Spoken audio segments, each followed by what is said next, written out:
नमस्कार. आज आपण एका नवीन टॉपिकवर चर्चा करणार आहोत. साधारणतः बाळाला 6व्या महिन्यापासून ते 8व्या महिन्यापर्यंत दात यायला सुरुवात होते. या दरम्यानच त्याला ताप येतो व लूज मोशन देखील लागतात. मग हा ताप आणि लूज मोशन हे दात येण्यामुळे असतात का? नाही.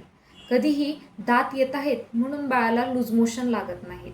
जेव्हा बाळाला दात यायला सुरुवात होते तेव्हा त्याच्या हिरड्या सुजतात व फुगतात. त्यामध्ये अत्यंत तीव्र वेदना असतात.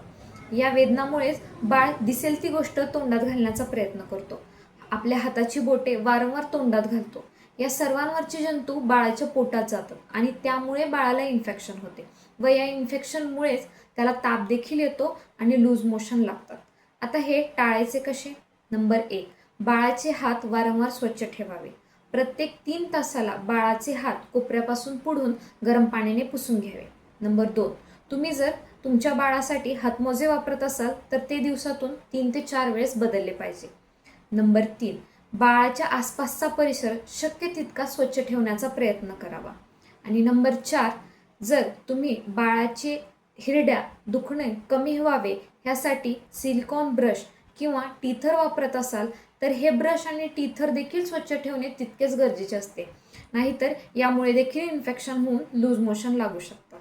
त्यामुळे शक्य तितकी स्वच्छता ठेवा आणि बाळाचे इन्फेक्शन टाळा. धन्यवाद.